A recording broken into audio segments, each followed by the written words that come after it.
In a quiet village nestled between two green hills, where goats still wandered the dusty paths, and evenings smelled of roasted maize and red earth, there lived a girl named Adaora. To many, she was beauty itself. Skin the color of polished mahogany, eyes wide like moonlit lakes, and a walk so graceful it made even women pause. But beauty wasn't her only gift. Adaora had a mind sharp as a razor, and a heart soft as morning dew. She was the daughter of a teacher and a midwife. Her mother, Mama Uzo, was known for bringing children safely into the world with nothing but her hands, warm water, and fervent prayers. Her father, Mr. Uzo, taught at the local secondary school and filled the house with books and wisdom. Adaora grew up reading things far beyond her years: biology, history, even philosophy. She knew her worth, or at least she thought she did. But there was something else, something hidden, a silence that began the day she turned 14. That day, her mother called her into the bedroom. The light was dim, and the oil lamp flickered like a nervous heartbeat. Mama Uzo held her daughter's hand with trembling fingers. "Adaora," she began, voice brittle. "You are different. You were born with something." The room grew quiet. Even the birds seemed to pause. "What do you mean, Mama?" Adaora asked, her forehead creased. "You carry a gift, but not a gift everyone will understand. Not even you, not yet." It didn't make sense. Her body was normal. She looked like every other girl. But from that day, her mother became more watchful, more cautious, always checking Adaora's food, her clothes, even her company. And when Adaora tried to ask again years later, her mother only murmured, "Your path will explain itself when the time is right." By the time Adaora turned 22, she had already become the silent desire of half the village. Men left offerings at her doorstep, bags of rice, perfume, sometimes envelopes of cash. But she never accepted. She just smiled politely and walked past them, her long braids dancing behind her like whispers of a story untold. Yet every man who tried to love her, truly love her, left confused. They would chase her, flatter her, promise her the world. And once they got close enough to touch her, close enough to make vows, something would shift. They would vanish. No explanations, no goodbyes, just silence. Some stopped attending church. Others fled the village entirely. Rumors swirled like harmattan dust. "She's cursed," some whispered. "She's a spirit wife," others claimed. "She's not a real woman. Something is wrong with her." But the truth was, not even Adaora knew what caused the fear. And the silence from her mother only deepened the shadows inside her. Until one day, a boy named Chike arrived. Chike wasn't like the others. He didn't stare at her like a prize. He didn't bring gifts or offer praise laced with hunger. He spoke to her like she was human, not some legend.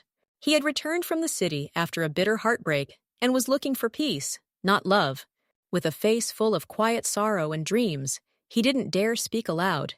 He saw Adaora, not as the village beauty, but as a mirror, another wounded soul hiding behind poise. For weeks, they met under the mango tree by the stream. He told her about Lagos, its madness, the fake smiles, the noise. She told him about the village, its quiet griefs, its gossip, its fears. They laughed, shared palm wine, and for the first time in her life, Adaora felt seen. Not desired, not worshipped, just understood. But deep inside her, the question still burned. Why did every man who touched her run away? Why did she feel hollow when others got close? Why was her beauty a blessing and a curse? One night, during a full moon, as the crickets sang and the wind carried the scent of hibiscus, Adaora asked Chike the question she had never dared ask anyone before. "If you knew I had something inside me, something strange, something men run from, would you still stay?" Chike looked at her, his eyes soft, his voice low. "I don't believe in village superstitions. I believe in what I see, what I feel. And I see you. I feel peace." But Adaora didn't smile, because she knew peace never lasted, especially not for her. And somewhere in the shadows of her memory, her mother's voice returned like a slow drumbeat. "You were born with something, and one day it will show itself." That day was closer than anyone knew. The following week, whispers followed Adaora wherever she went.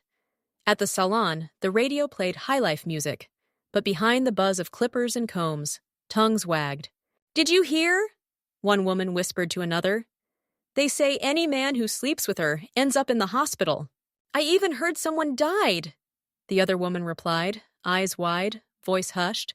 The news had spread beyond Ikoyi now. Even the tailoring apprentice 2 shops away knew Adasua's name. She was no longer just the beautiful girl who walked with elegance. She had become something else. A warning, a riddle, a tale told between gossip and fear. At first, Adasua brushed it off. She stayed home more often, pretended she had flu when friends called. But it wasn't the stares or the whispers that hurt. It was the silence, the sudden retreat. Even her church fellowship group kept her at arm's length. Sister Bola stopped inviting her to prayer meetings. Brother Kenneth, who used to offer her rides, stopped replying to her texts. When she finally returned to her lecture hall, the room grew tense. She walked in and chairs shuffled. The guy who once begged to carry her books now avoided eye contact. Even the lecturer's smile seemed tighter than usual. That day, Adesua sat alone at the back. Her heart, once loud and open, now curled up like a leaf in Harmattan. When the class ended, she packed her things slowly, waiting for everyone to leave first. But one girl stayed back. Her name was Esther, quiet, always in oversized sweaters, always reading. Esther approached Adesua and said, "Don't mind them. People fear what they don't understand." Adesua looked up, surprised. "You don't believe what they're saying?" Esther smiled. "I don't care. You're not a myth. You're just a girl. That's enough for me." Tears gathered in Adesua's eyes. It was the first kind word she'd heard in weeks. Later that night, as she washed her face, she looked in the mirror and whispered to herself, "But what if they're right?" She remembered what the last guy, Ebeka, had said when he stormed out of her apartment that night. Pale, sweating, mumbling about seeing something he couldn't explain. He never called again. And now, he was reportedly in the hospital with a strange illness. Adesua had told herself it was all coincidence.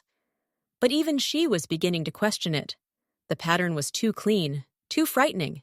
There had been 5 men in total, and all of them, after sleeping with her, either got terribly sick or vanished from her life completely, most without explanation. One, rumor had it, left the country without saying goodbye. She began keeping a journal, noting dates, names, symptoms. Maybe it was a curse, maybe it was spiritual. But what spiritual battle starts in the bedroom and ends in a hospital bed? Then came the knock on her door. A firm, slow knock. When she opened it, a strange woman stood outside. She was old, with deep tribal marks and eyes like burnt coal. She wore a headscarf that shimmered slightly in the moonlight. "You are Adesua," the woman said. It wasn't a question. Adesua hesitated. "Yes, can I help you?" The woman didn't smile. "They sent me. I am Mama Eve. I deal with things like yours." Adesua frowned. "What things?" Mama Eve looked her dead in the eye. "Curses that sit between a woman's legs." Adesua stepped back, her breath caught in her throat. "Excuse me?" But the woman had already stepped into her sitting room, uninvited. She looked around, then sat on the edge of the sofa like it belonged to her. "Your grandmother made a pact," she began. "Back in her village, to protect her daughters from betrayal. It involved blood. It involved the womb. The problem is, those things don't end when the war ends. They sleep, but they don't die." Adesua sat opposite her, eyes wide, heart racing. "I don't understand." "You don't need to. You only need to survive it." Adesua swallowed hard. "How?" Mama Ife reached into her wrapper and pulled out a small wooden box. "Inside here," she said, tapping the lid, "is your truth. But truth comes at a price. Are you ready to pay it?" Adesua didn't answer immediately. She looked at the box, then at her trembling hands. The room felt heavy, like something ancient had finally found its way home. "Yes," she whispered, "I'm ready." But even as she said it, she knew nothing would ever be the same again. Night had fallen hard over Ikoyi, yet Adaora's room throbbed with an ancient heat. Rain rattled the louvers, while a kerosene lamp painted long, trembling shadows on the walls. She and Mama Ife sat facing the small wooden box, its lid carved with waves and coiled serpents. Esther lingered by the doorway, too frightened to leave, too loyal to abandon her friend. "Remember," Mama Eve said, voice rough like gravel dragged across stone, "truth demands blood or silence. Once the lid opens, you cannot go back to the life you knew." Adaora's pulse drummed in her ears. She thought of the gossiping salons, the empty lecture hall, the boys who had kissed her, then vanished into fevers and nightmares. She thought of Chike, who still texted her, "Good morning," Lionheart even, while rumors claimed he'd started coughing blood. She inhaled, tasting paraffin and fear, then pushed back the clasp. Inside lay 3 objects: a tiny clay pot sealed with red wax, a length of white cowtail hair, braided and knotted 7 times, a river-smoothed pebble, the color of deep midnight, cool even in the lamp's heat. Adaora's fingers hovered. "What are these?" Mama Efe lifted the pebble, turned it so the lamp lit a faint symbol, 2 interlocked crescents. "Your grandmother fetched this from Ọgwú Mmiri, the forbidden pool during the war. She lost 2 sons to conscription, 1 to betrayal. In her anguish, she crawled to the water goddess, Unyi Mmiri, begging protection for the daughters, yet unborn. She set the stone in Adaora's palm. It pulsed once, like a small heartbeat. A memory a vision rushed through her mind. A young woman kneeling in moonlit water, slicing her thumb, crimson spirals dissolving into the waves, while voices chanted beneath the surface. Esther gasped. "Ada, your eyes!" Adaora blinked. The lamp flame reflected turquoise in her irises before fading. Mama Ife unknotted the braid.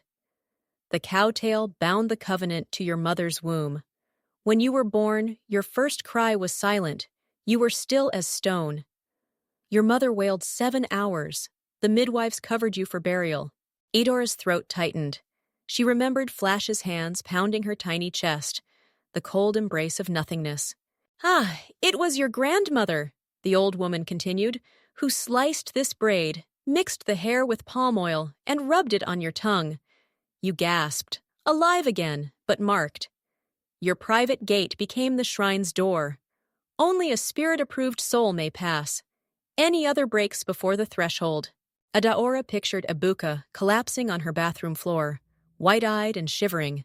Kola waking screaming about a snake of light coiled round his waist. They had broken. The gate had judged them. "But why sickness? Why death?" she whispered. "Because the pact was made in vengeance," Mama Eve said. "Protection tinged with wrath twists into poison.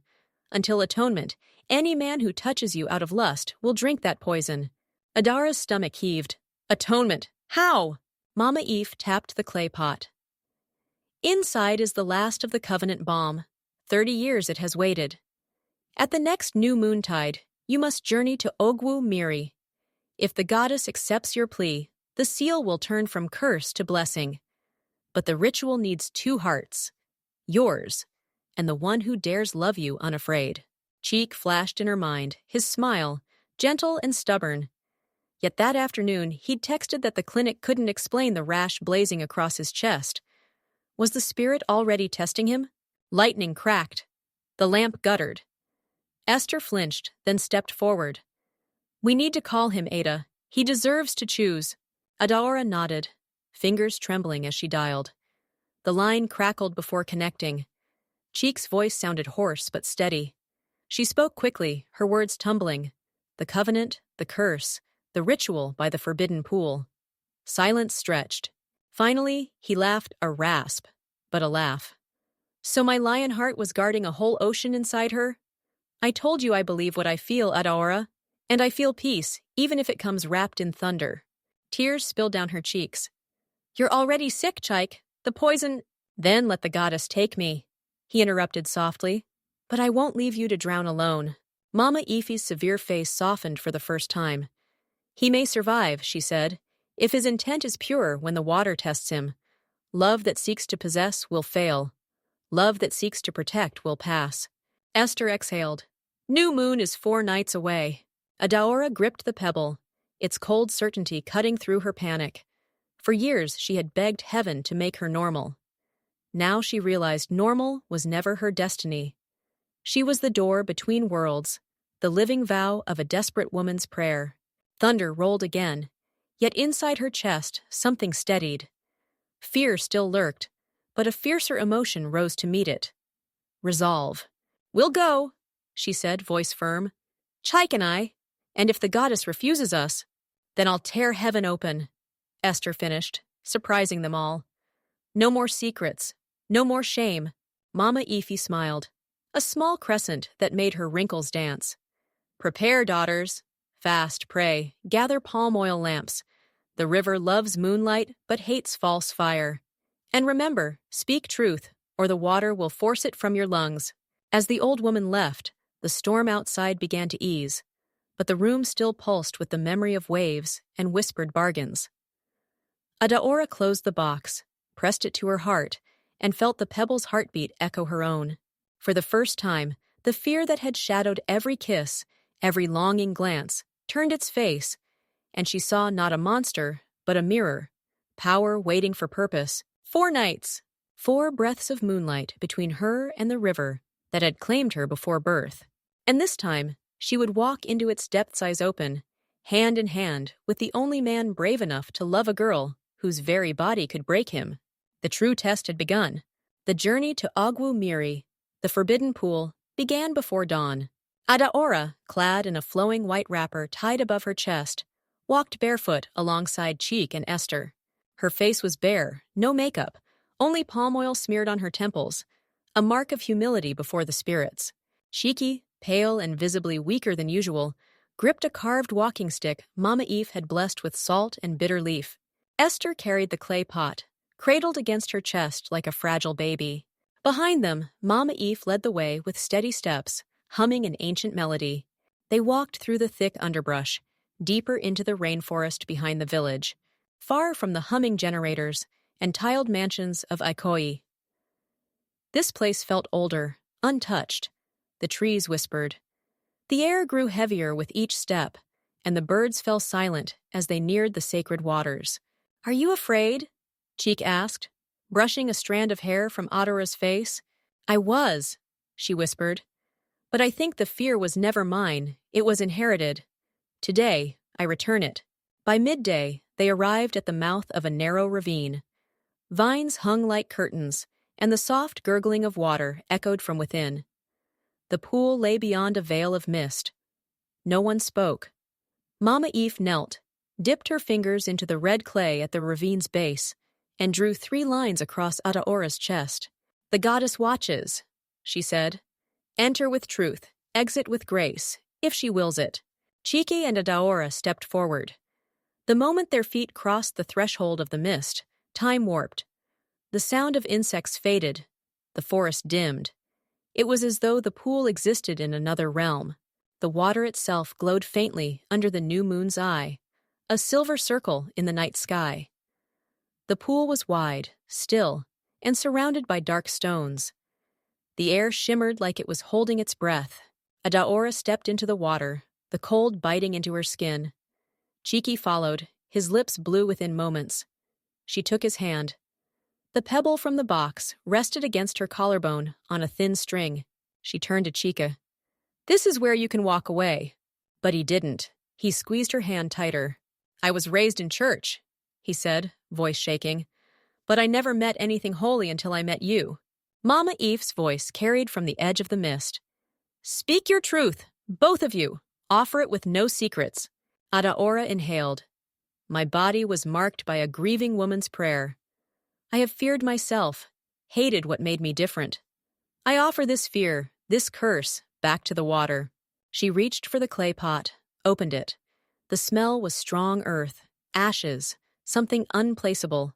She smeared it on her lips, over her womb, and then across Chike's chest. Chike stumbled as a sudden wave of heat surged through the pool. The water pulsed, glowing brighter. He gasped, fell to his knees in the shallows, shaking violently. "Chike!" Adaora cried, grabbing him. "I'm fine, just burning inside," he rasped. "Let it happen." A figure began to rise from the center of the pool. A woman, water cascading off her skin, her eyes deep pools of starlight. She was not flesh, Not spirit, something in between. Ọgwú Mmiri. Her voice was both thunder and lullaby. You come with blood that remembers, lips that speak truth. Do you ask for cleansing or power? Adaora stood tall, despite her trembling. I ask for balance, for the poison to become protection, for my womb to stop punishing what it does not desire, for love to live. Ọgwú Mmiri turned to Chike. And you, mortal man, you walk toward what others flee. Do you seek dominion or devotion? He managed to sit up, even as sweat poured from him. I seek only her. Whatever she carries, I carry. The goddess closed her eyes. A wind swirled the mist. Then she opened her arms. Then drink. Water surged toward them, rising above their heads. Adaora screamed, but it wasn't terror. It was release. The water engulfed them. They did not sink. Instead, memories flooded their minds. Adaora, as a child crying in secret, hiding her changes. Chike alone in his dorm, praying for real connection. Their laughter, their fears, their hopes. The water didn't drown, it peeled. Layers of shame, of secrecy, of inherited grief dissolved. When they emerged, the sky had begun to lighten. The pebble on Adaora's chest was now white as bone. Chike stood tall beside her, no fever, no rash, just calm. From the shore, Esther cheered and Mama Eve bowed. Adaora looked down at her reflection in the pool. Her eyes were no longer turquoise, but gold-ringed. The goddess was gone, but the mark remained. Not a curse, a calling. And for the first time, she was ready to answer it.